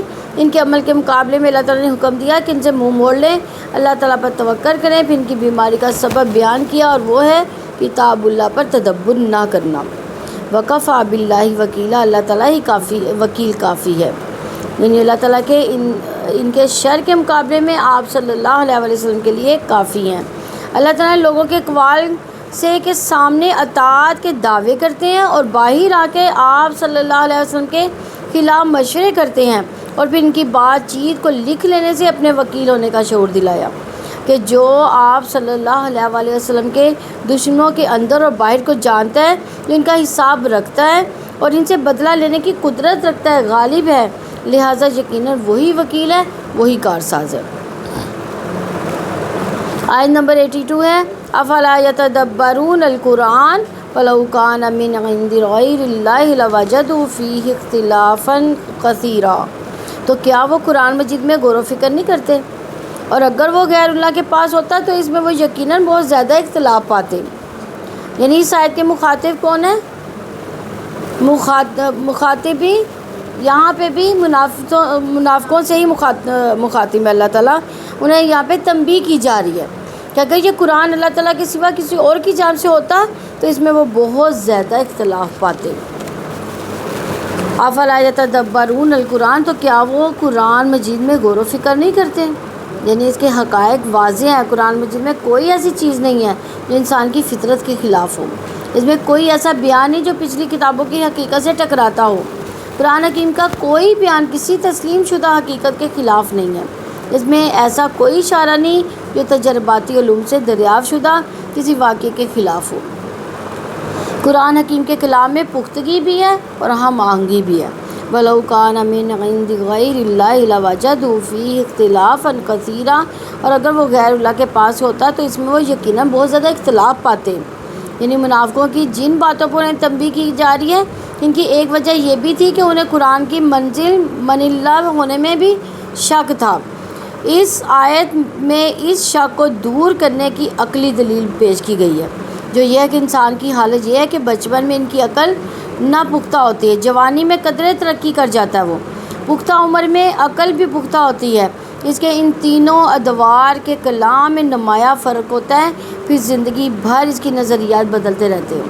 انسان بچپن میں کچھ ہوتا ہے، جوانی میں کچھ، بڑھاپے میں اس کے نظریات بدل جاتے ہیں۔ انسان جس شہر ملک میں جاتا ہے تو وہاں کے معاشرتی ماحول کا اثر قبول کر لیتا ہے، پھر کبھی انسان غصے کی حالت میں ہوتا ہے تو سب مخاطبوں کو دہشت زدہ بنا دیتا ہے۔ یہی افراط و تفرید کی کیفیت اس کے ہر قسم کے جذبات میں نمایاں طور پر پائی جاتی ہے۔ گویا اگر کسی بھی ایک انسان کی زندگی بھر کے کلام کا مجموعہ تیار کیا جائے تو اس میں سینکڑوں اختلافات و تضادات ہو سکتے ہیں۔ اس کے برعکس اب اللہ کے کلام پر نظر ڈالیے تو 23 سال تک مختلف اوقات، مختلف مناظر اور مختلف مواقع پر نازل ہوا قرآن، تو آخر میں ترتیب پا کر ایک مجموعہ بن گیا۔ اب دیکھیے ادبی لحاظ سے اس کی فصاحت بلاغت میں کوئی فرق نہیں ہے۔ اگر یہ انسان کا کلام ہوتا تو اس میں افراط و تفریط ہو سکتی تھی، لیکن اس میں کوئی فرق نہیں ہے۔ یا اس کے نظریات میں، اس کی اخلاقی اقدار میں، تعین میں کوئی اختلاف آپ دیکھ سکتے ہیں؟ یہ ایسی صورت ہے کہ مثلا اگر یہود پر عتاب نازل ہوا ہو تو سب کو ایک ہی لاٹھی سے ہانکا گیا ہو، اور اس میں سے ان کے اچھے لوگوں کو مستثنیٰ نہ کیا گیا ہو، ان کی خوبیاں الگ بیان نہ کر دی گئی ہوں۔ اگر جتنے بھی پہلو آپ سامنے لائیں گے آپ اسی نتیجے پر پہنچیں گے کہ یہ انسان کا کلام نہیں ہو سکتا، اور اس کو نازل کرنے والا صرف اللہ تعالیٰ ہی ہو سکتا ہے۔ اگر وہ لوگ قرآن کریم کو غور سے سنتے، اس کے معنی مضامین میں تدبر کرتے تو انہیں معرفت تامہ حاصل ہو جاتی کہ رسول اللہ صلی اللہ علیہ وسلم برحق ہے، اور جو دین لے کر آئے وہ بھی برحق ہے۔ اس نفاق سے نجات مل جاتی جس نے اس کے دلوں کو فاسد، اس کے افکار کو متعفن بنا دیا۔ اگر قرآن حکیم جو غیر اللہ تعالیٰ کا کلام ہوتا تو اس میں بہت سے اختلاف ہوتے، لیکن یہ اس کو دکھائی دے گا جو قرآن حکیم میں تدبر کرے گا، سنجیدگی سے اسے سمجھنے کی کوشش کرے گا۔ اس بات کا ثبوت ہے کہ یہ اللہ کی طرف سے آیا گیا کلام ہے۔ تو قرآن حکیم میں تدبر کیسے کیا جا سکتا ہے؟ اس کے بارے میں ہے کہ غور و فکر کرنا، کسی چیز کا پیچھا کرنا۔ جو انسان قرآن حکیم میں تدبر کرنا چاہے وہ اس کتاب میں دیے جانے والے کامل علم پر غور و فکر کرے، اس کی جامعیت کو دیکھیں۔ وہ بات جو 20 صفحات میں نہیں کی جا سکتی، قرآن حکیم کیسے چند الفاظ میں اس کو کامل طور پر واضح کر دیتا ہے۔ اللہ تعالیٰ کی کاریگری، اس کی صفات پر غور و فکر کرے، آخرت کے حالات و واقعات پر غور و فکر کرے۔ اگر وہ لوگ قرآن کریم پر غور سے سنتے، اس کے معنی مضامین میں تدبر کرتے تو انہیں معرفت تامہ حاصل ہو جاتی، اور رسول اللہ صلی اللہ علیہ وسلم برحق ہے، دین لے کر آئے ہیں وہ بھی برحق ہے۔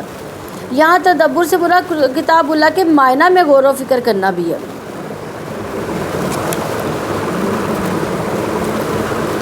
آیت نمبر 83 ہے، وَإِذَا جَاءَهُمْ أَمْرٌ مِّنَ الْأَمْنِ أَوِ الْخَوْفِ أَذَاعُوا بِهِ وَلَوْ رَدُّوهُ إِلَى الرَّسُولِ وَإِلَى أُولِي الْأَمْرِ مِنْهُمْ لَعَلِمَهُ الَّذِينَ يَسْتَنبِطُونَهُ مِنْهُمْ وَلَوْلَا فَضْلُ اللَّهِ عَلَيْكُمْ وَرَحْمَتُهُ لَاتَّبَعْتُمُ الشَّيْطَانَ إِلَّا قَلِيلًا۔ اور جب ان کے پاس امن یا خوف کا کوئی معاملہ آتا ہے تو اسے مشہور کر دیتے ہیں۔ اگر وہ اسے رسول تک یا اپنے میں سے حکم دینے والے کی طرف لوٹاتے تو وہ لوگ ضرور جان لیتے اس کو جو ان میں سے اس کا اصل مطلب نکالتے ہیں، اور اگر تم پر اللہ تعالیٰ کا فضل، اس کی رحمت نہ ہوتی تو بہت ہی کم لوگوں کے سوا تم سب شیطان کے پیچھے لگ جاتے۔ عمر رضی اللہ عنہ سے روایت ہے کہ جب نبی کریم صلی اللہ علیہ وسلم نے ازواج مطہرات سے کنارہ کشی اختیار کی تھی تو لوگوں نے مدینہ میں چرچا کر دیا کہ نبی صلی اللہ علیہ وسلم نے سب ازواج کو طلاق دے دی۔ میں اس چرچا کو برداشت نہ کر سکا اور میں نے جا کے رسول اللہ صلی اللہ علیہ وسلم سے پوچھا، یہ کون کہہ رہے ہیں؟ حضرت عمر رضی اللہ عنہ، یعنی انہوں نے فوراً ہی پوچھنے نبی صلی اللہ علیہ وسلم سے پوچھنے چلے گئے کہ کیا آپ نے سب ازواج کو طلاق دے دی؟ آپ صلی اللہ علیہ وسلم نے فرمایا نہیں۔ پھر عمر رضی اللہ نے مسجد نبوی کے دروازے پر کھڑے ہو کر بآواز بلند یہ پکارا کہ آن حضرت صلی اللہ علیہ وسلم نے ازواج مطہرات کو طلاق نہیں دی۔ اس پر اللہ تعالیٰ نے یہ آیت نازل فرمائی۔ صحیح مسلم کی 480 نمبر حدیث ہے۔ وَإِذَا جَاءَهُمْ أَمْرٌ مِّنَ الْأَمْنِ أَوِ الْخَوْفِ أَذَاعُوا بِهِ، اور جب ان کے پاس امن یا خوف کا کوئی معاملہ آتا ہے تو اسے مشہور کر دیتے ہیں۔ اس سے مراد اہل نفاق ہے۔ اذاعوا بہ کے معنی مشہور کر دینے کے ہیں۔ امر من الامن او الخوف، جب ان کے پاس جہاد کی نصرت یا شکست کی کوئی خبر پہنچتی ہے تو وہ اسے پھیلا دیتے ہیں۔ جب نصرت کا معاملہ ہوتا ہے یعنی امن ہوتا ہے تو وہ حسد کرتے ہیں، طمع رکھتے ہیں، اور جب شکست ہوتی ہے تو وہ لوگوں کو خوفزدہ کرتے ہیں۔ یہ ان کا معاشرے میں کردار تھا، یعنی جب فتح حاصل ہوتی ہے تو وہ حسد کرنے بیٹھ جاتے ہیں۔ لیکن جب کوئی نقصان ہوتا ہے تو کیا کرتے ہیں؟ فوراً ہی پھیلا دیتے ہیں بات کو، خوفزدہ کرتے ہیں لوگوں کو۔ امن کی خبر سے مراد مسلمانوں کی کامیابی کی خبر ہے، تو اس سے مراد دشمنوں کی ہلاکت اور شکست کی خبر ہے، جس کو سننے کے بعد مسلمانوں کو اطمینان ہوتا ہے کہ اس کے اندر ضرورت سے زیادہ اعتماد پیدا ہو جاتا ہے، جس کی وجہ سے نقصان ہونے کا اندیشہ ہوتا ہے۔ خوف کی خبر سے مراد مسلمان کی ہلاکت اور شکست کی خبر ہے، جس کی وجہ سے حوصلے ٹوٹنے کا امکان پیدا ہو جاتا ہے۔ وہ کون لوگ تھے جو اطمینان بخش یا خوفناک خبر سن لیتے تو پھیلا دیتے تھے؟ کون لوگ تھے وہ؟ یہودی اور منافق لوگ، یہ دونوں جو تھے اس طرح کی افواہیں جو تھا بہت زیادہ پھیلاتے تھے۔ تو حفص بن عاصم سے روایت ہے کہ نبی کریم صلی اللہ علیہ وسلم نے فرمایا، آدمی کے جھوٹا ہونے کے لیے یہ بات کافی ہے کہ جو سنے اسے بغیر تحقیق آگے بیان کرتے۔ کیا ہم بھی ایسے نہیں کرتے؟ کب؟ جیسے موبائل میں کوئی حدیث آئی، اس کی تحقیق ہی نہ کی اور آگے پھیلا دی۔ ہر حدیث پھیلانے سے پہلے اس کی تحقیق ضرور کیا کریں۔ یہ صحیح ریفرنس بھی غلط باز کا لکھا ہوتا ہے۔ رسول اللہ صلی اللہ علیہ وسلم نے فرمایا، جو شخص میری طرف منسوب کر کے کوئی بات بیان کرے وہ جانتا ہے کہ یہ جھوٹ ہے، بس وہ بھی جھوٹوں میں سے ایک جھوٹا ہے۔ یعنی ہم لوگ تو ایسے کر دیتے ہیں نا، لیکن ہمیں سوچنا سمجھنا چاہیے اس پر کل کو ہماری پکڑ نہ ہو جائے۔ غیر ذمہ دارانہ گفتگو کے نتائج پھر کیا ہو سکتے ہیں؟ فساد دنیا میں پھیل سکتا ہے، جنگ کا عالم ہو سکتا ہے، غفلت اور سستی ہو سکتی ہے، بے یقینی ہو سکتی ہے، خوف و ہراس پیدا ہو سکتا ہے۔ وَلَوْ رَدُّوهُ إِلَى الرَّسُولِ وَإِلَى أُولِي الْأَمْرِ مِنْهُمْ لَعَلِمَهُ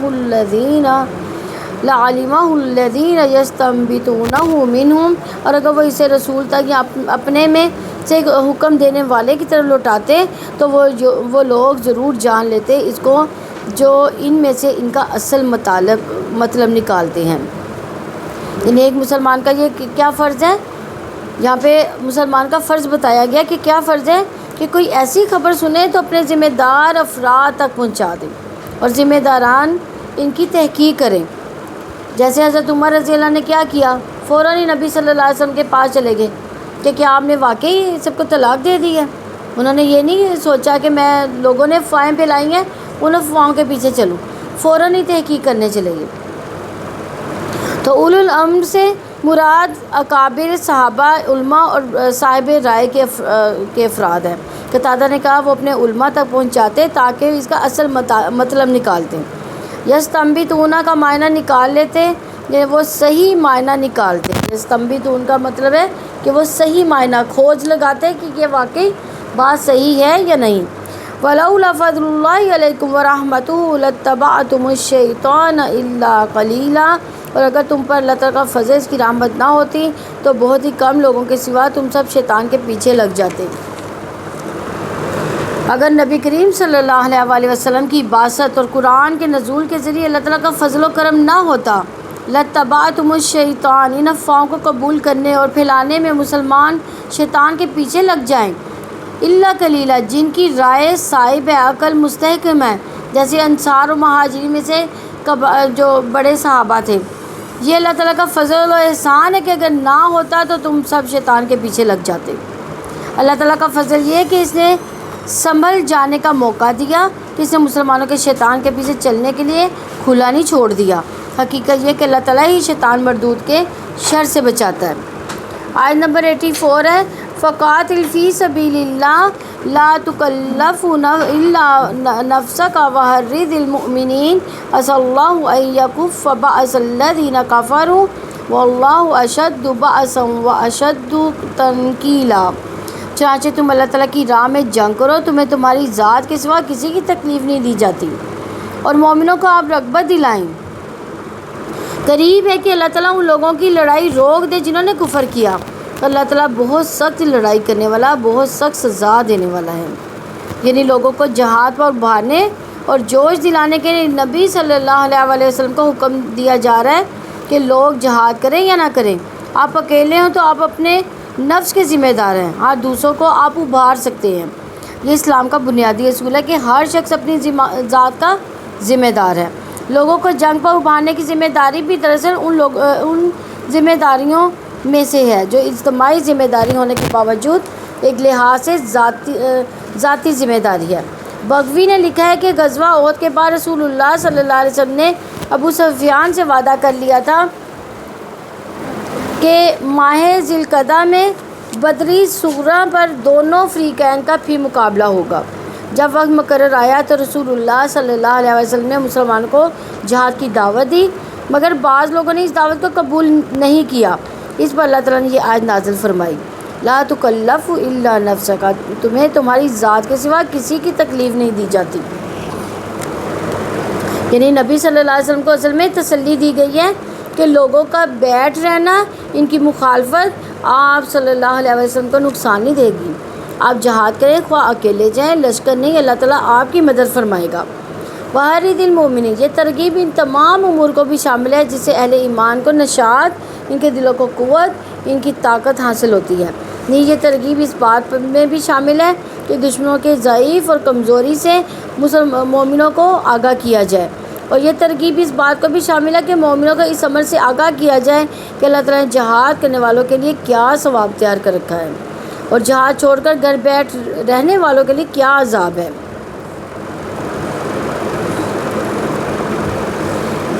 ربیع بن زیاد فرماتے ہیں رسول اللہ صلی اللہ علیہ وسلم ایک لشکر کے ساتھ چلے جا رہے تھے۔ آپ صلی اللہ علیہ وسلم نے دیکھا قریش کا ایک نوخیز لڑکا راستے سے کچھ ہٹا ہوا چل رہا ہے۔ آپ صلی اللہ علیہ وسلم نے اس کا نام لے کر فرمایا کہ اے فلاں لڑکا نہیں ہے، یعنی یہ فلاں لڑکا نہیں ہے۔ ساتھیوں نے کہا کہ جی ہاں وہی ہے۔ آپ صلی اللہ علیہ وسلم نے فرمایا اسے بلاؤ، چنانچہ بلایا گیا۔ آپ صلی اللہ علیہ وسلم نے اسے فرمایا کیوں میاں، کیا بات ہے، تم راستے سے بچے ہوئے چل رہے ہو؟ عرض کیا اللہ کے رسول صلی اللہ علیہ وسلم، میں دھول مٹی سے بچ رہا تھا۔ آپ صلی اللہ علیہ وسلم نے فرمایا اس سے بچو مت، اس ذات باری کی قسم جس کے قبضہ میں محمد صلی اللہ علیہ وسلم کی جان ہے، یہ تو جنت کی خوشبو یعنی خوشبودار پاؤڈر ہے۔ کون سی مٹی؟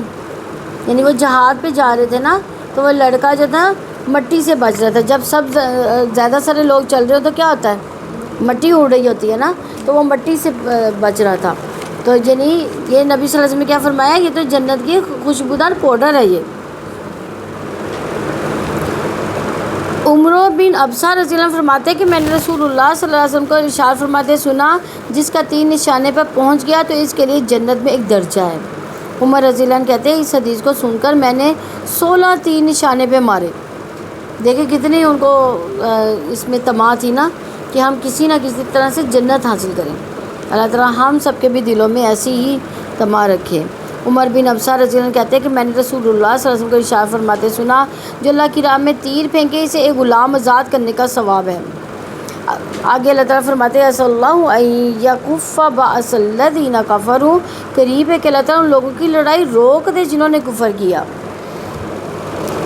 یعنی اللہ تعالیٰ کی طرف سے عصا کا لفظ یقین کے معنی میں استعمال ہوتا ہے۔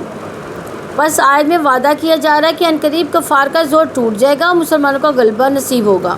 بعض الذین کفروا، ان کی قوت حریبیہ کو روک دے گی، یعنی یہ جنگ کو روک دے گی۔ اللہ تعالیٰ کا وعدہ پورا ہوا، جزیرہ عرب اور مرور زمانہ کے ساتھ فارس اور روم کی سرزمین پر اسلام کا جھنڈا لہرانے لگا۔ ان الفاظ یہ پتہ چل رہا ہے یہ فارس اور روم اس وقت ایسی ہی قوتیں تھیں جیسے آج کل آپ یہ برطانیہ یا امریکہ لگا لیں۔ ہم سوچ سکتے ہیں کہ ہم ان کا مقابلہ کر سکتے ہیں، اسی طرح فارس اور روم تھے، لیکن اللہ تعالیٰ نے مسلمانوں کے ہاتھوں فتح دی۔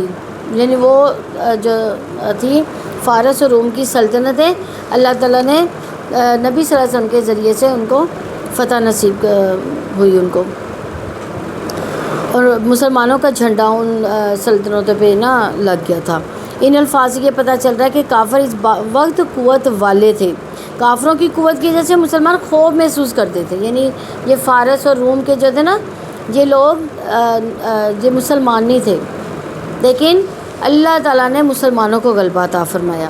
ابھی مسلمانوں میں اسلامی نظریہ حیات پورے طور پر واضح نہیں تھے اس وقت۔ واللہ اشد بأسا واشد تنکیلا، اللہ تعالیٰ بہت سخت لڑائی کرنے والا، بہت سخت سزا دینے والا ہے۔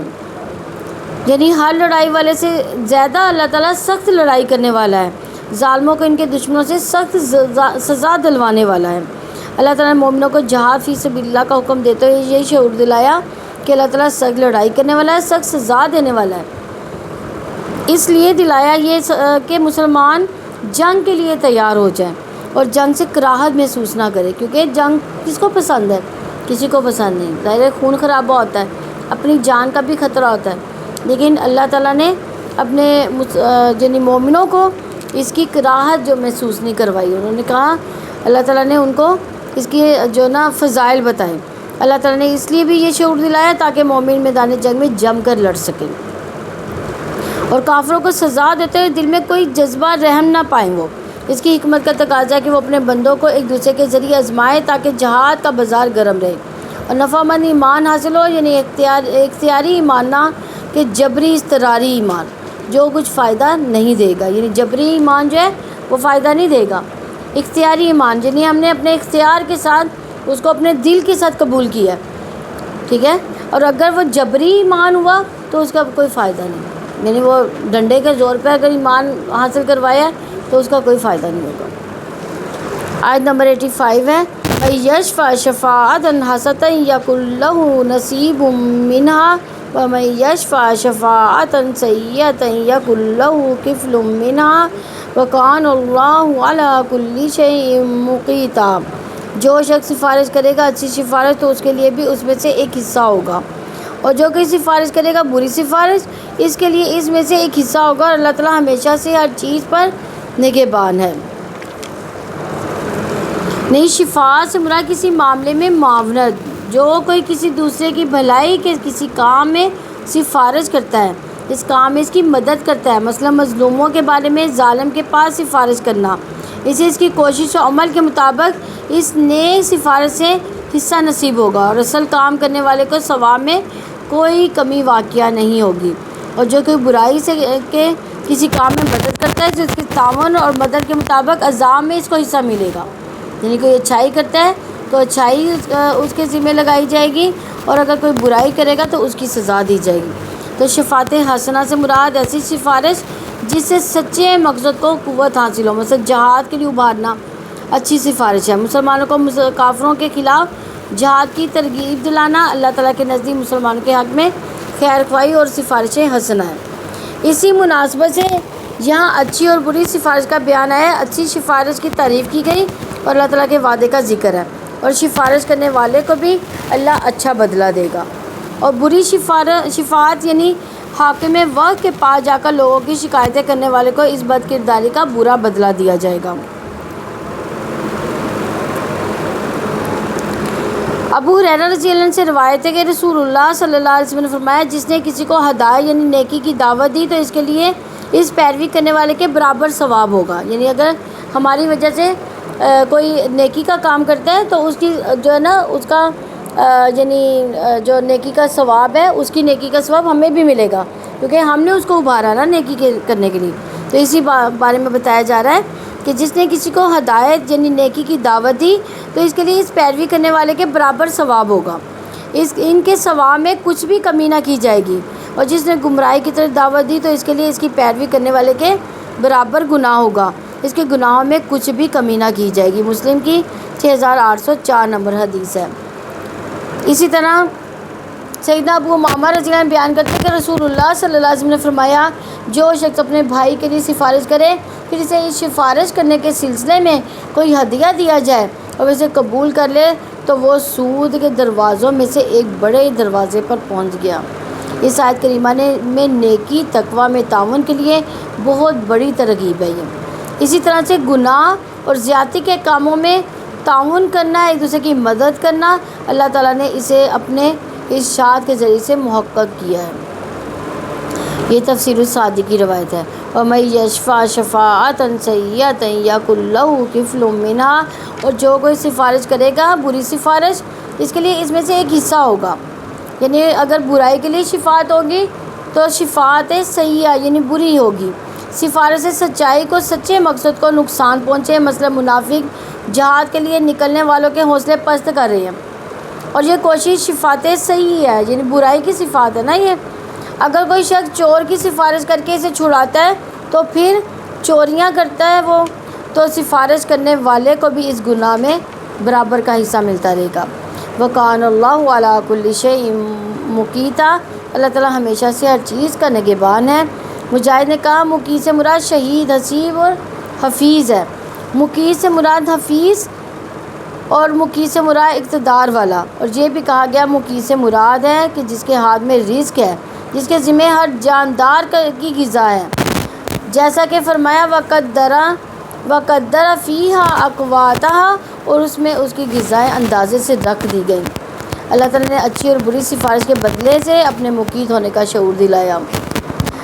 آیت نمبر 86 ہے وَإِذَا حُيِّيتُم بِتَحِيَّةٍ فَحَيُّوا بِأَحْسَنَ مِنْهَا أَوْ رُدُّوهَا إِنَّ اللَّهَ كَانَ عَلَىٰ كُلِّ شَيْءٍ حَسِيبًا، اور جب تمہاری سلامتی کی کوئی دعا دی جائے تو تم اس سے بہتر سلامتی کی دعا دو یا اتنا ہی لوٹا دو، یقیناً اللہ تعالیٰ ہمیشہ سے ہر چیز کا پورا حساب کرنے والا ہے۔ یعنی تحیتن سے مراد لمبی عمر کی دعا، یہاں تحیتن سلام کرنے کے معنوں میں بھی آیا ہے۔ تحیتو کے اصل معنی کسی کو زندگی کی دعا دینا، یعنی اللہ تعالیٰ تمہاری عمر دراز کرے۔ تو اس کا ذکر قرآن میں بھی ملتا ہے، تحیتہم فیہا سلام، ان کی آپس کی دعا اس میں سلام ہوگی، سورہ ابراہیم کی 23 نمبر آیت میں۔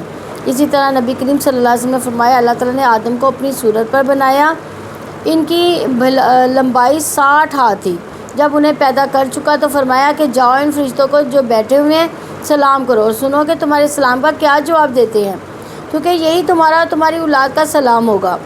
آپ صلی اللہ علیہ وسلم نے کہا السلام علیکم، فرشتوں نے جواب دیا السلام علیکم ورحمۃ اللہ۔ انہوں نے آدم کے سلام پر ورحمۃ اللہ بڑھا دیا، اور جو شخص بھی جنت میں جائے گا آدم علیہ السلام کی صورت کے مطابق ہو کر جائے گا۔ اس کے بعد سے پھر خلقت کا قد و قامت کم ہوتا گیا، اب تک ایسا ہی ہوتا رہا ہے۔ صحیح بخاری کی 6227 نمبر حدیث ہے۔ حافظ ابن کثیر لکھتے ہیں تمام علماء اسلام کا اتفاق ہے سلام کرنا سنت ہے، جواب دینا فرض ہے۔ سنت کیا ہے؟ سلام کرنا، اور جواب دینا فرض ہے۔ ابن عربی رحمہ اللہ نے احکام القرآن میں فرمایا کہ لفظ سلام اللہ تعالیٰ کے اسماء حسنہ میں سے۔ السلام علیکم کے معنی یہ ہے اللہ رقیب علیکم، یعنی اللہ تعالیٰ تمہارا محافظ ہو۔ تو السلام علیکم مومن اور کافر کے درمیان فرق کرنے والی علامت بن گئی ہے۔ اسلام چاہتا ہے کہ مسلمانوں کی خاص عادات ہوں، اسی وجہ سے انہیں مخصوص نظریہ حیات دیا، مخصوص قبلہ، مخصوص سلام دیا۔ اسلام نے مسلمانوں میں محبت اور بھائی چارہ پیدا کرنے کی کوشش کی۔ پہلا کہ سلام کو عام کرنا، دوسرا سلام کا جواب سلام سے زیادہ اچھا دینا، یعنی جس نے سلام کیا اس کا جواب جو ہے اسے اچھی حالت میں دینا۔ جیسے اس نے کہا السلام علیکم تو آپ نے کیا کیا؟ آپ نے رحمت اللہ کا اضافہ کر دیا، یہاں وبرکاتہ کا بھی اضافہ کر دیا، السلام علیکم ورحمۃ اللہ وبرکاتہ، یعنی یہ اچھے طریقے سے سلام کا جواب دینا۔ اسلام نے سلام کے لیے 3 الفاظ دیے، السلام ورحمۃ اللہ، تیسرا السلام علیکم ورحمۃ اللہ وبرکاتہ، یعنی یہ 3 طرح سے سلام کا جواب ہے، سلام ہے۔ ایک شخص رسول اللہ صلی اللہ علیہ وسلم کی خدمت میں حاضر ہوا، کہا السلام علیکم یا رسول اللہ، آپ نے فرمایا وعلیکم السلام ورحمۃ اللہ۔ یہ دوسرا ہے، اس نے کہا السلام علیکم یا رسول اللہ ورحمۃ اللہ، آپ نے جواب دیا وعلیکم السلام ورحمۃ اللہ وبرکاتہ، یعنی وبرکات کے اضافہ کر دی نا۔ اب پھر ایک اور صحابہ ہے، انہوں نے کہا السلام علیکم ورحمۃ اللہ وبرکاتہ، اب اس نے پورا ہی سلام کر دیا۔ آپ نے جواب میں فرمایا وعلیکم السلام، تو اس نے کہا اے اللہ کے نبی فلاں فلاں نے آپ کو سلام کیا، تو آپ نے جواب دیا کچھ زیادہ دعایا الفاظ کے ساتھ دیا جو مجھے نہیں دیا۔ آپ نے فرمایا تم نے میرے لیے کچھ باقی ہی نہ چھوڑا۔ اللہ کا فرمان ہے کہ جب تم پر سلام کیا جائے تو تم اسے اچھا جواب دو یا اسی کو لوٹا دو، اس لیے ہم نے وہی الفاظ لوٹا دیے۔ یہ روایت ابن ابی حاتم میں سے بھی اسی طرح مروی ہے۔ عبداللہ بن عمر رضی اللہ عنہ روایت کرتے ہیں کہ ایک دن ایک آدمی نے آن حضرت صلی اللہ علیہ وسلم سے پوچھا کہ کون سا اسلام بہتر ہے؟ فرمایا یہ کہ تم کھانا کھلاؤ اور جس کو پہچانو اس کو بھی اور جس کو نہ پہچانو اس کو بھی، الغرض سب کو سلام کرو۔ بخاری کی 12 نمبر حدیث ہے۔ سلام کے فائدے ہیں، پہلا ہے کہ لوگ ایک دوسرے سے متعارف ہوتے ہیں، دوسرا لوگ ایک دوسرے کی طرف توجہ دیتے ہیں، تیسرا لوگوں کے ایک دوسرے سے قریبی روابط بن جاتے ہیں۔ تو سلام کے آداب کیا ہے؟ ملاقات کے وقت پہلا کام کیا کرنا ہے؟ سلام کرنا ہے۔ اسلام کے دعائیں جو ہیں یہ ملاقات کے حرص رکھتی ہے، یعنی اس کو اللہ تعالیٰ نے اپنے بندوں کے لیے جاری کیا۔ یہی دعا مسلمانوں کا شعار بھی ہے۔ فرشتوں اور اہل جنت کی دعائیں ملاقات بھی کیا ہے؟ السلام علیکم ورحمۃ اللہ وبرکاتہ، یہ ان کی دعا ہے۔ پورا اسلام کہنے کی حرص ہونی چاہیے کہ اس کا اجر بہت زیادہ ہے۔ جس کو سلام کیا جائے اس پر بھی جواب واجب ہے۔ سلام کا زیادہ بہتر یا اس جیسا جواب دینا چاہیے، اور مردوں کے سلام سے اجتناب کرنا چاہیے۔ رسول اللہ صلی اللہ علیہ وسلم نے فرمایا علیک السلام مت کہو یہ میت کا تحیہ اور سلام ہے، بلکہ کہو السلام علیکم۔ اہل کتاب اور غیر مسلموں کے سلام کی مشابہت نہیں کرنی چاہیے۔ مشابہت جیسے افعال سے ہوتی ہے ایسے ہی اقوال سے بھی ہوتی ہے۔ غیر مسلموں سے مشابہت حرام ہے، یعنی غیر مسلم کیا کہتے ہیں؟ ہیلو، یعنی یہ والا جو ہے نا یہ ہیلو نہیں کہنا چاہیے، یعنی ان کی مشابہت جو ہے نا وہ کرنا حرام ہے نا، ان کی مشابہت ہم اختیار نہیں کر سکتے۔ یا اسی طرح گڈ مارننگ کہتے ہیں، یہ بھی کہنا درست نہیں ہے، اور ہم تو گڈ مارننگ کے میسیج بھی ایک دوسرے کو کرتے رہتے ہیں، ایسا ہے نا، تو نہیں کرنا چاہیے۔ غیر مسلموں سے سلام کرتے ہوئے ابتدا نہیں کرنی چاہیے، غیر مسلموں کے سلام کے جواب میں وعلیکم کہنا چاہیے، یعنی جو وہ کہیں وہی ان کی طرف لوٹا دیں، کیونکہ بعض کا وہ منہ توڑ مروڑ کے بھی بات کر دیتے ہیں، جیسے نبی صلی اللہ علیہ وسلم کا السلام علیکم کہتے تھے جو منافق تھے کہ تم پر موت واقع ہو نعوذ باللہ، تو نبی صلی اللہ علیہ وسلم نے ان کے جو جواب بھی دیتے تھے وعلیکم، یعنی جو تم نے مجھے کہا وہی تم پر لوٹا دیا۔ غیر مسلموں کے سلام کے جواب میں علیکم کہنا چاہیے۔ کون کس کو سلام کرے؟ پہلا یہ کہ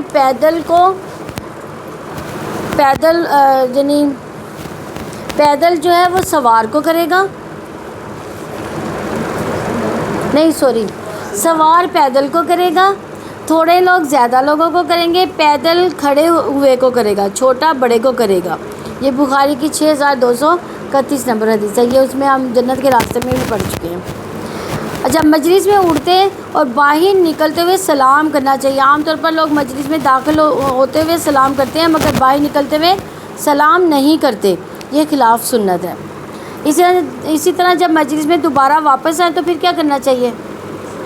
پھر سلام کرنا چاہیے، کیونکہ سلام پھیلانا محبت میں اضافہ کرتا ہے۔ آمنے سامنے سلام کرتے ہوئے ایک دوسرے کے ہاتھ تھام کر مصافحہ کرنا چاہیے، اس کا بڑا اجر ہے اور یہ مسلمانوں کے درمیان محبت بڑھانے کا عمل ہے۔ ان احادیث سے مصافحے کے بارے میں پتہ چلتا ہے یہ مستحب عمل ہے۔ جب دو لوگوں کے درمیان کوئی چیز حائل ہو جائے تو اس سلام کا ادا کرنا چاہیے، جیسے یہ رسول اللہ صلی اللہ علیہ وسلم کی سنت بھی ہے، جب ان کے درمیان کوئی دیوار، پتھر یا درخت حائل ہو جاتا تو جب وہ اس درخت یا دیوار سے سامنے آتے ایک دوسرے کے تو پھر سلام کرتے تھے۔ مسجد میں داخل ہو کے تحیۃ المسجد پڑھے بغیر سلام نہیں کرنا چاہیے۔ ہم تو سب سے پہلے سلام کرنے بیٹھ جاتے ہیں نا، اور اسپیشلی جب یعنی جمعے کا خطبہ ہو رہا ہو تب تو بالکل سلام نہیں کرنا چاہیے کسی کو بھی۔ نماز کے بعد آپ سب سے سلام لیں، لیکن خطبے کے درمیان میں بلکہ کسی کو یہ بھی کہنا کہ چپ ہو جاؤ یہ بھی لغو بات ہے، یعنی کسی کو چپ بھی نہیں کروانا چاہیے۔ اچھا، سوال و کلام کرنے سے پہلے سلام کرنا چاہیے، قضائے حاجت کے وقت سلام نہیں کرنا چاہیے، سونے والوں کے پاس جائیں تو پست آواز میں سلام کرنا چاہیے۔ نبی صلی اللہ علیہ وسلم سونے والوں کے قریب ایسے سلام کرتے تھے جسے جاگنے والے سن لے اور سونے والے بیدار نہ ہوں، یعنی آہستہ آواز میں۔ اور آج کل تو ہمیں اس بات کا شعور ہی نہیں ہے، بچوں میں تو بالکل یہ شعور نہیں ہے۔ ہم لوگ تو پھر بڑے جو ہے ہمیں تربیت دی گئی تھی کہ کوئی سویا تو آپ لوگوں نے اونچی آواز میں نہیں بولنا، بچوں کو تو آج کل بالکل اس بات کا شعور حاصل نہیں ہے۔ بچوں کے پاس سے گزرتے ہوئے ان کے دل کو خوش کرنے کے لیے سلام کرنا چاہیے۔ جس مجلس میں مسلمان مشرک ہوں انہیں سلام کیا جائے گا، مشترکہ مجلس میں اسلام کے حق کی تعظیم کے لیے سلام کیا جائے گا۔ عورتوں کی مجلس کے پاس سے گزرتے ہوئے سلام کرنا چاہیے، جب کوئی نہ سنے تو 3 بار سلام کا ادا کرنا چاہیے، اگر کوئی فاصلے پر ہو اور نہ سن پائے تو 3 بار سلام کیا جا سکتا ہے۔ آگے اللہ تعالیٰ اسی آیت میں فرماتے ہیں ان اللہ کان علی کل شیء حسیبا، اللہ تعالیٰ ہمیشہ سے ہر چیز کا پورا حساب کرنے والا ہے، یعنی حسیبہ کا معنی کافی ہے۔ مجاہد نے کہا حسیب سے مراد حفیظ۔ اللہ تعالیٰ نے سلام کے اچھے جواب یا انہی الفاظ میں لوٹا دینے کے لیے اپنے حسیب ہونے کا شعور دلایا، چونکہ السلام علیکم کہنے سے 10 نیکیاں ملتی ہیں، ورحمۃ اللہ کہنے سے 20 نیکیاں، و برکات کا اضافہ کرنے سے 30 نیکیاں ملتی ہیں، یعنی السلام علیکم 10، ورحمۃ اللہ 10، و برکات 10، تو کتنی ہوگی؟ 30 نیکیاں۔ اس لیے اللہ تعالیٰ نے سلام کے لیے ترغیب دلانے کے لیے اپنے حسیب ہونے کا شعور دلایا کہ جو عمل تم کرو گے اللہ تعالیٰ کے ہاں اس کا اجر پاؤ گے۔ آیت نمبر 87 ہے اللہ لا الہ الا هو لیجمعنکم الی یوم القیامۃ لا ریب فیہ ومن اصدق من اللہ حدیثا، اللہ تعالیٰ وہ ہے جس کے سوا کوئی معبود نہیں، وہ تم سب کو قیامت کے دن ضرور جمع کرے گا جن میں کوئی شبہ نہیں، اور اللہ تعالیٰ سے زیادہ بعد میں سچا کون ہے؟ یعنی انسان کی تربیت کا آغاز ہی اس عقیدے سے ہوتا ہے کہ اللہ تعالیٰ ایک معبود ہے، اس کے سوا کوئی معبود نہیں۔ اللہ تعالیٰ وحدانیت میں اپنی انفرادیت کے بارے میں آگاہ فرماتا ہے۔ اللہ تعالیٰ نے قسم کھا کر یقین دلایا کہ وہ قیامت کے دن تم سب کو جمع کرے گا، جس دن کے آنے میں کوئی شک نہیں۔ کون سا دن ہوگا؟ قیامت کا دن، اور ہر شخص کو اس کے اعمال کا بدلہ دیا جائے گا، اور سبھی اس کے حضور اکٹھے ہوں گے، منافق بھی مشرک بھی۔ لا ریب فیہ، جس میں کوئی شک نہیں، عقلی اور سمعی دلیل کے اعتبار سے کسی بھی پہلو میں قیامت میں کے آنے میں کوئی شک نہیں۔ اور عقلی دلیل تو ہم مشاہدہ کر سکتے ہیں کہ زمین کے مرنے کے بعد اللہ تعالیٰ اسے زندگی بخشتا ہے۔ یعنی کب مرتی ہے زمین؟ جب بنجر ہو جاتی ہے، پانی نہیں ملتا، تو جب اللہ تعالیٰ آسمان سے پانی برساتا ہے تو کیا ہوتا ہے؟ وہ زندہ ہو جاتی ہے۔ تو یہ عقلی دلیل ہے ہماری۔ امکان کے اعتبار سے پہلی دفعہ پیدا کرنے سے دوسری دفعہ پیدا کرنا زیادہ آسان ہے۔ حکمت الہی انسان پر واجب ٹھہراتی ہے کہ وہ قطعی طور پر جان لے کہ اللہ تعالیٰ نے اپنی مخلوق کو عبث پیدا نہیں کیا، یعنی بیکار تو نہیں اللہ تعالیٰ نے ہمیں پیدا کیا نا، اس کا کوئی مقصد ہے کہ وہ زندگی حاصل کریں گے اور بس مر جائیں گے۔ صحیح سمعی اور نقلی دلیل تو سب سے زیادہ سچی ہستی نے اس وقوع کے بارے میں خبر دی، بلکہ اس پر قسم کھائی اللہ تعالیٰ ان سارے اختیارات کا حساب لے گا جو دنیا میں اسے دیے گئے ہیں۔ یعنی اگر انسان کو کوئی اختیار دیا ہے، یعنی ایون کہ اگر بچے بھی دیے ہیں، بچوں پر اختیار ماں باپ کو ہے نا، اس کا بھی حساب ماں باپ دیں گے۔ یعنی جو بھی اللہ تعالیٰ نے اختیارات دیے ہیں اس کا حساب کتاب ہوگا۔ اس بات کی باز پرس ہوگی کہ اللہ تعالیٰ کے ہدایات، اس کے قوانین پر کہاں تک عمل کیا تھا۔ اللہ تعالیٰ نے ہر ایک کے ضمیر میں ایک نگہبان بٹھا دیا۔ تو اسلامی نظام زندگی کا پہلا قدم عقیدہ توحید ہے۔ عقیدہ توحید کا مطلب یہ کہ اللہ تعالیٰ ہی اکیلا حاکم ہے۔ اسلامی نظام زندگی میں ایک فرد کی تربیت ہو یا اسلامی معاشرے کا قیام ہو، یا اسلامی قانون بنانا ہو، اسلامی انتظامیہ قائم کرنی ہو، یا بین الاقوامی قانون کا معاملہ ہو، آغاز اللہ تعالیٰ کی حاکمیت سے ہوگا۔ انسان کے قلب پر بھی اور اس کرۂ ارض پر بھی اللہ تعالیٰ ہی حاکم ہے۔ وَمَنْ أَصْدَقُ مِنَ اللَّهِ حَدِيثًا، اور اللہ تعالیٰ سے بڑھ کر بعد میں سچا اور کون ہو سکتا ہے؟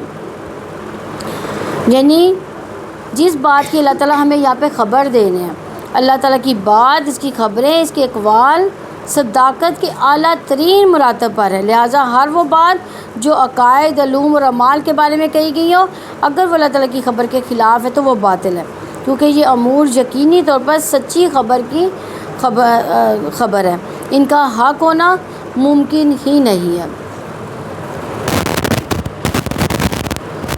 الحمدللہ ہمارا یہ رکوع جو ہے کمپلیٹ ہوا۔ اللہ تعالیٰ ہمیں اس کو سمجھنے، اس پر عمل کرنے کی توفیق عطا فرمائے۔ سبحانک اللہم و بحمدک، نشہد ان لا الہ الا انت، نستغفرک و نتوب الیک۔ السلام علیکم ورحمۃ اللہ وبرکاتہ۔